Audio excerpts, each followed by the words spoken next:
প্রায় ৩৬ ঘন্টা পর অ্যাকশনে পুলিশ। এর আগ পর্যন্ত জুলাই সনদ ঘোষণা সহ ৩ দফা দাবিতে শাহবাগ মোড় অবরোধ করে বিক্ষোভ করেন জুলাই যোদ্ধারা। তবে জুলাই আহতদের অন্য একটি পক্ষ জনদুর্ভোগ এড়াতে শাহবাগ ব্লকেড কর্মসূচি থেকে বেরিয়ে আসার আহ্বান জানালে এক পর্যায়ে দুপক্ষের মধ্যে বাকবিতণ্ডা বাধে। এক পর্যায়ে পুলিশ লাঠিচার্জ শুরু করলে ছত্রভঙ্গ হয়ে যায় তারা। প্রায় ২ দিন পর শাহবাগে যান চলাচল স্বাভাবিক হয়। মানুষের দুর্ভোগ কেন আমরা করব, কিন্তু এখানে যারা আসছে তারা হয়তো তাদের বক্তব্য অনুযায়ী যে তারা হচ্ছে তাদের নিজস্ব স্বার্থের জন্য বিশেষ উদ্দেশ্য হাসিলের জন্য এখানে আসছে। এইটার থেকে কিন্তু তারা এখানে তাদেরকে একটা ধাওয়া দেয়, পরে আমরা গিয়ে ওখানে অবস্থান নেওয়ার পরে যেন আর মোড়টা খালি করতে পারছি, যে মোড়টা যেন আমাদের ইন্টেনশন ছিল মোড়টা খালি করা। এর আগে শাহবাগে জুলাই ঘোষণাপত্র ও সনদের দাবিতে গণজমায়েতের আয়োজন করে আপ বাংলাদেশ। জুলাই ঘোষণাপত্রের দাবির পাশাপাশি অন্তর্বর্তী সরকারের দেওয়া জুলাই ঘোষণাপত্রের খসড়ার তীব্র সমালোচনা করে সংগঠনটির নেতাকর্মীরা। বলেন, খসড়ায় জুলাই আন্দোলনের চেতনার প্রতিফলন ঘটেনি।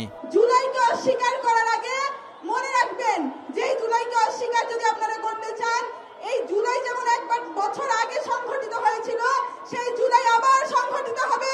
জুলাই জনতা যেভাবে চাইবে তাদের যে আশা আকাঙ্ক্ষা প্রত্যাশা তার ভিত্তিতে হইতে হবে।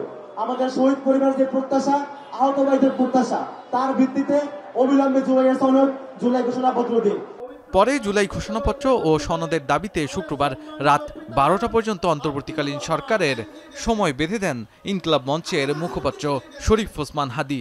বলেন, রাতের মধ্যে সরকার সংবাদ সম্মেলন করে জুলাই ঘোষণাপত্রের বিষয়ে সুস্পষ্ট বিবৃতি না দিলে ৩ আগস্ট কফিন মিছিল যাবে সচিবালয়ে।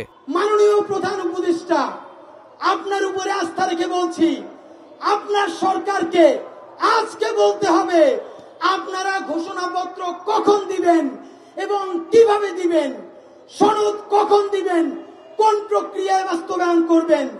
যদি রাত 12টার মধ্যে কোনো ক্লারিফিকেশন না দেন, আজকে 1 তারিখ, আগামী 3 তারিখ এই জাদুঘরের সামনে থেকে দুপুর 12টায় আমরা প্রত্যেক উপদেষ্টার জন্য একটা করে কফিন নিয়ে জুলাইয়ের শহীদ পরিবার যোদ্ধারা সচিবালয় অবরোধ করব। সরকার ৫ আগস্টের মধ্যে জুলাই সনদ দিতে না পারলে এদেশের জনগণ এটি আদায় করে নেবে বলেও হুঁশিয়ারি দেন আপ বাংলাদেশের আহ্বায়ক আলী আহসান জুনায়েদ। সেটা স্পষ্ট করে জানান, কোথায় সমস্যা হচ্ছে সেটা জানান। যদি না দিতে পারেন, আমরা আছি, আমরা যারা জুলাই জীবন দিতে প্রস্তুত ছিলাম, সারা বাংলাদেশের ২০ কোটি মানুষ জুলাইয়ের ঘোষণাপত্র এবং সনদ জারি করবে ইনশাআল্লাহ। উপস্থিত নেতাকর্মীরা বলেন, জুলাই সনদের অপেক্ষায় গোটা জাতি, তাই দেরি না করে দ্রুত এটি ঘোষণার দাবি জানান তারা।